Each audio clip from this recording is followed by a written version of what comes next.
வணக்கம் media directory நேயர்களுக்கு தந்தையர் தின வாழ்த்துக்கள். நான் டாக்டர் பரமேஸ்வரி. தந்தையர் தினமாகிய ஜூன் 15ஆம் தேதி உங்களை சந்திப்பதில் மகிழ்ச்சி அடைகிறேன்.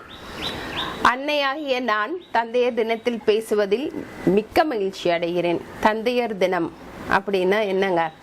ஒரு அப்பாவுடைய ரோல், ஒரு அப்பாவாக, ஒரு தந்தையாக நீங்கள் என்ன செய்கிறீர்கள், நாம் என்ன நம் தந்தைக்கு செய்ய போகிறோம் என்றுதான் இன்றைய தினத்தை நாம் கொண்டாடுகிறோம். தாயிற் சிறந்தொரு கோயிலும் இல்லை, தந்தை சொல்மிக்க மந்திரம் இல்லை என்ற வார்த்தைகளை கேட்டிருக்கிறோம். தந்தை சொல்மிக்க மந்திரம் இல்லை.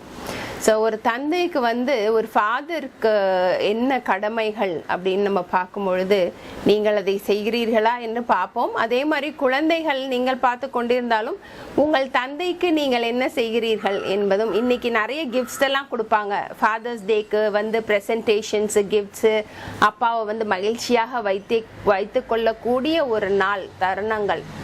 ஸோ இதில் நீங்கள் என்ன செய்ய போகிறீங்கன்றது முதவே டிசைட் பண்ணியிருக்கணும். இன்னைக்கு பண்ண போகிறீங்க உங்கள் ஃபாதருக்கு. இப்போ ஒரு தகப்பனாக நீங்கள் செய்ய வேண்டியது அப்படின்னு கேட்டிங்கன்னா, ஃபஸ்ட்டு என்னென்னா, ஒரு குழந்தைக்கு நான் என்னோட அப்பாட்ட அனுபவிச்சதை உங்கள்கிட்ட நான் ஷேர் பண்ணிக்கிறேன். லவ், அதாவது அன்பு. எத்தனை தந்தைமார் தன்னுடைய குழந்தைகளுக்கு அன்பை காண்பிக்கிறீர்கள்? ஐ லவ் யூன்னு எத்தனை தடவை சொல்லியிருப்பீங்க? நான் இதை நிறைய டிவி மீடியாவில் பேசிகிட்டு இருக்கேன். ஸோ அன்பை வெளிப்படுத்த வேண்டும்.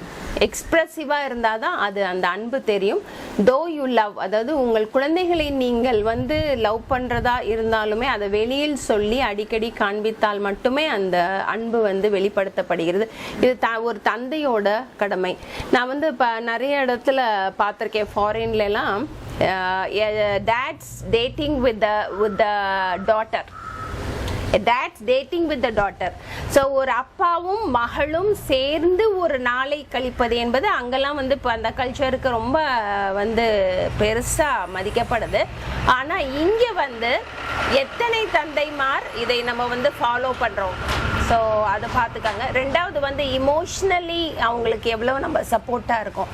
இமோஷ்னல்னா they become angry, fear, frustration, joy, அந்த மாதிரிலாம் இருக்கும் பொழுது ஒரு தந்தையாக நீங்கள் எப்படி சப்போர்ட் செய்கிறீர்கள்?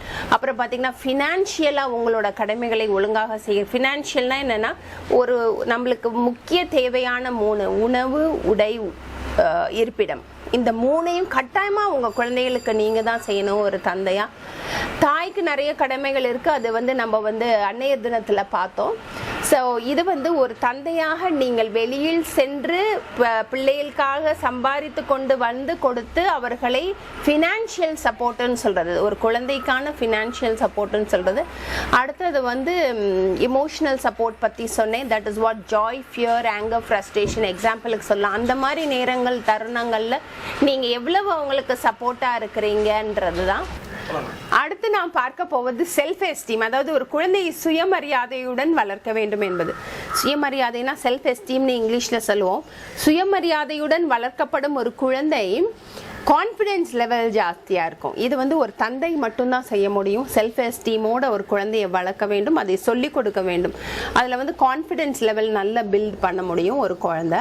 அடுத்தது பார்த்தோம்னா, இது மாதிரி நிறைய பாயிண்ட்ஸ் நான் உங்களுக்கு சொல்ல போகிறேன். அடுத்தது பார்த்தோம்னா டிசிப்ளின் அண்ட் கைடன்ஸ். இது ஒரு தந்தையால் மட்டும்தான் முடியும். தாய் வீட்டு வேலையை பார்த்துட்டு குழந்தைகளை படிக்க வைப்பது, மற்றவை கவனிக்கும் பொழுது, ஒரு தந்தை தோ ஹி கோஸ் அவுட், அதாவது வெளியில் போய் சம்பாதித்து விட்டு வந்தாலும் ஒரு குழந்தைக்கு என்னவாக இருந்து சப்போர்ட்டிவா இருக்க முடியும்ன்றதான் நம்ம பார்க்குறோம் ஃபாதர்ஸ் டேல. ஸோ கைடன்ஸ் அண்ட் டிசிப்ளின் சொல்லித்தரது ஒரு தந்தையாக மட்டுமே இருக்க முடியும். முக்கியமான அடுத்த பாயிண்ட் என்ன பார்த்தீங்கன்னா, you are the role model for the child. உங்கள் குழந்தை உங்களை பார்த்து தான் வளர்கிறது, அன்னையை கூட இல்லை. அம்மா வீட்டில் வேலை பார்க்குறாங்க, சமைக்கிறாங்க, அது மாதிரி தான் ஒரு ரோல் மாடலாக பார்த்துக்குவாங்களே வெளியே. Most of the children look at the father only.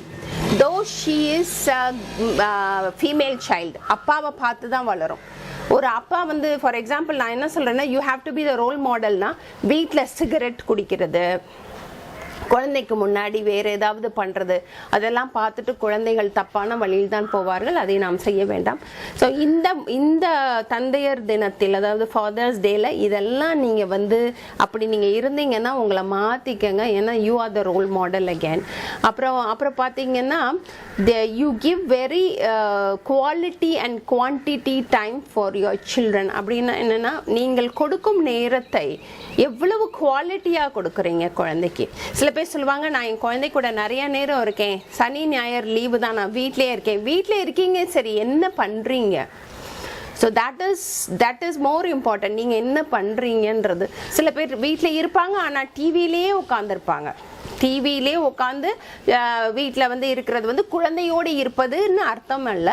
So குழந்தையோடு இருக்கும் அந்த ஒரு மணி நேரமாக இருந்தாலும் அதை எவ்வளவு குவாலிட்டி டைமாக நாம் கொடுக்கிறோம் என்பதை பாருங்கள். So quality and quantity time என்பது வந்து நம்ம எவ்வளவு நல்ல நேரம் குழந்தையோடு செலவழிக்கிறோம்.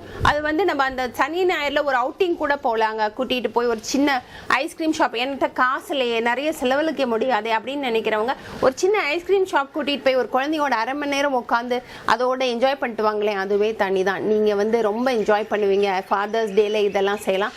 அதே மாதிரி இன்னொன்று முக்கியமான விஷயம், இத்துடன் நான் முடித்துக் கொள்கிறேன். ஒரு குழந்தைக்கு காசு பணம் கொடுத்து பழக்க வேண்டாம். ஸோ ஃபினான்ஷியலாக கொடுத்து படைய விட்டால், அதாவது தந்தை தான் அதை செய்கிறாங்க. மோஸ்ட்லி நான் அப்சர்வ் பண்ணதுலேருந்து பார்த்தது, நான் என்னோட வாழ்க்கையில் நான் என்னோட அப்பாவோட அனுபவிச்சது தான் உங்களோட ஷேர் பண்ணிக்கிறேன். ஸோ பணத்தை கொடுத்து பழக்க வேண்டாம். அது பிற்காலத்தில் ரொம்ப கஷ்டப்படுத்தும் குழந்தைய. ரொம்ப செல்லம் கொடுக்க வேண்டாம். இப்போ இந்த காலகட்ட குழந்தைகள் வித்தியாசமானவர்களாக இருக்கிறார்கள். எனவே தந்தையராகிய நீங்கள் தாயுடன் பாதிக்கு பாதி ரெஸ்பான்சிபிலிட்டிஸை பகிர்ந்து கொள்ள வேண்டும். முந்தி காலத்துல அம்மா மட்டும்தான் குழந்தைகளை வளர்க்க முடிஞ்சுது. ஆனா இந்த கால குழந்தைகளை வந்து கட்டாயமாக தந்தையராகிய நீங்கள் சேர்ந்து கொண்டுதான் வளர்க்க முடியும். ஸோ பாதி ரெஸ்பான்சிபிலிட்டிங்க நீங்க எடுத்துக்கங்க. Maybe the behaviour, attitude, character பில்டிங்லாம் நீங்க எடுத்துக்கலாம். தாய் வந்து படிப்பு சம்பந்தப்பட்டது, வீட்டில் சமைத்து கொடுப்பது, அதை எடுத்துக்கொண்டு போனீர்கள் என்றால் நல்ல குடும்பமாக உங்கள் குடும்பம் இருக்கும். மீண்டும் ஃபாதர்ஸ் டே வாழ்த்துக்கள் சொல்லி, தந்தையர் தின வாழ்த்துக்கள் சொல்லி உங்களிடம் விடை பெறுகிறேன். வணக்கம்.